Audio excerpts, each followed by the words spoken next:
का जिस प्रांत का, जिस बिहार के माननीय मुख्यमंत्री श्री नीतीश कुमार जी मुख्यमंत्री हैं, वहां पर जमीन को लेकर के जिस तरह से बातें उड़ाई जा रही है, कही जा रही है, भ्रम पैदा किया जा रहा है, कहीं कोई इस तरह की बातें हो सकती है क्या?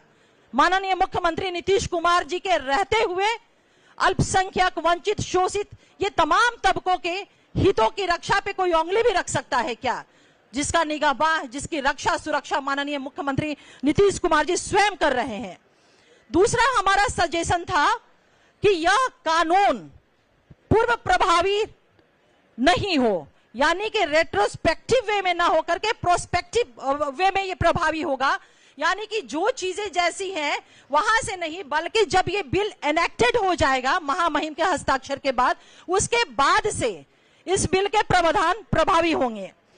तीसरा सुझाव हमारा जो था सजेशन, वह कि अगर वक्फ की कोई संपत्ति रजिस्टर अगर नहीं है, लेकिन उस पर अगर कोई धार्मिक भवन जैसे कि मस्जिद हो गया, दरगाह हो गया, ईदगाह है, कब्रिस्तान है, जिसे आप लोग सुनते होंगे कि लोग जो चिंताएं व्यक्त कर रहे हैं, भ्रम फैला रहे हैं कि सब जो है वो बर्बाद कर ली जाएगी, हमारा सब खत्म हो जाएगा।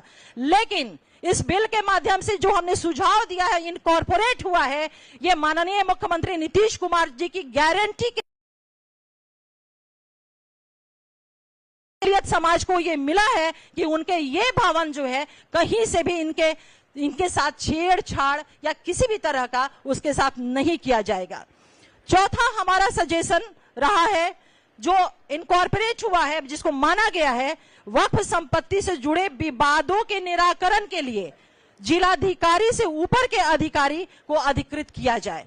इसको भी शामिल कर लिया गया है इस बिल में, जो हमने सुझाव दिया था। पांचवा हमारा सुझाव और अंतिम सुझाव,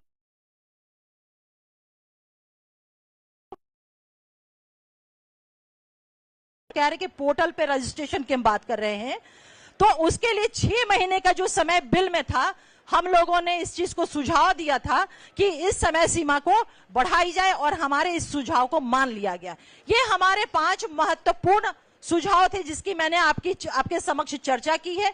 इनको जब बिल में इंट्रोड्यूस कर लिया गया, इनको बिल में इनकॉर्पोरेट किया गया, तब जाकर के हमारी पार्टी जनता दल यूनाइटेड ने बिल का समर्थन किया है।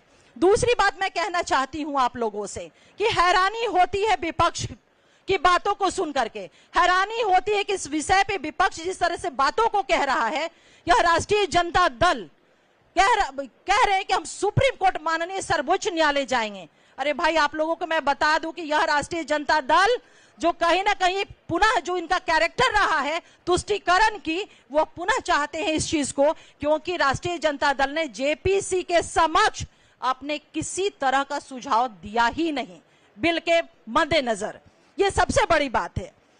वक्फ संशोधन बिल आने के बहुत पहले माननीय मुख्यमंत्री श्री नीतीश कुमार जी ने वक्फ की चिंता की और बिहार में वक्फ विकास बोर्ड की स्थापना की।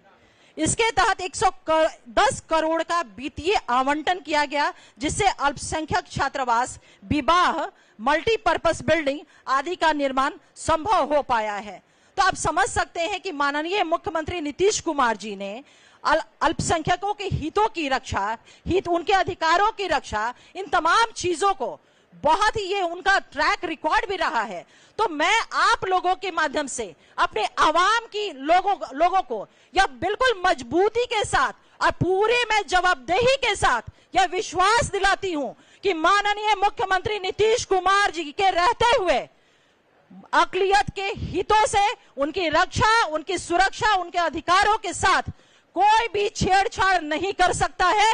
अगर कोई ऐसा दुस्साहस भी करने की कोशिश करेगा तो जनता दल यूनाइटेड उनके उस दुस्साहस में कील ठोक देगा।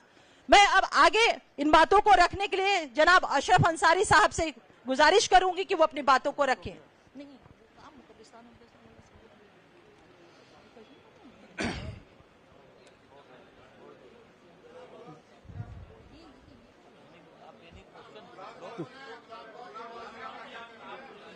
जी, प्रेस रिलीज आप लोगों को सब आपने कहा कि 5 सुझाव हमने दिए थे वो मान लिए गए, क्या उल्लेख इसमें आपने किया है? क्या आपने ये सुझाव दिया था कि 2 हिंदू मेंबर होनी चाहिए, या उस पर आपको इतराज नहीं है? आप चाहते हैं, जनता दल यूनाइटेड ये चाहती है कि धार्मिक मामलों में, मुसलमानों के वक्त वाले मामले में 2 माननीय मुख्यमंत्री श्री नीतीश कुमार जी अल्पसंख्यक समाज के हितों की रक्षा करते रहे हैं और आगे भी करते रहेंगे। कोई बात हो जाएगी इधर उधर की, उससे कोई फर्क नहीं पड़ता है। नीतीश जी ने तो मैं आपसे पलट करके पूछना चाहता हूं कि यूपीए की सरकार 10 साल तक रही थी, क्या जकिया जाफरी को इंसाफ दिला सके? आप देखिए भागलपुर दंगे को क्या इंसाफ दिला सके? अरे आप माननीय मुख्यमंत्री श्री नीतीश कुमार जी ने हुनर योजना चलाई, उन्होंने सारा बीपीएससी के माध्यम से आपको डीएसपी बना रहे हैं, आप सारा कुछ बना रहे हैं, सब अल्पसंख्यकों को सारा कल्याण का काम कर रहे हैं। बस धन्यवाद, थैंक यू।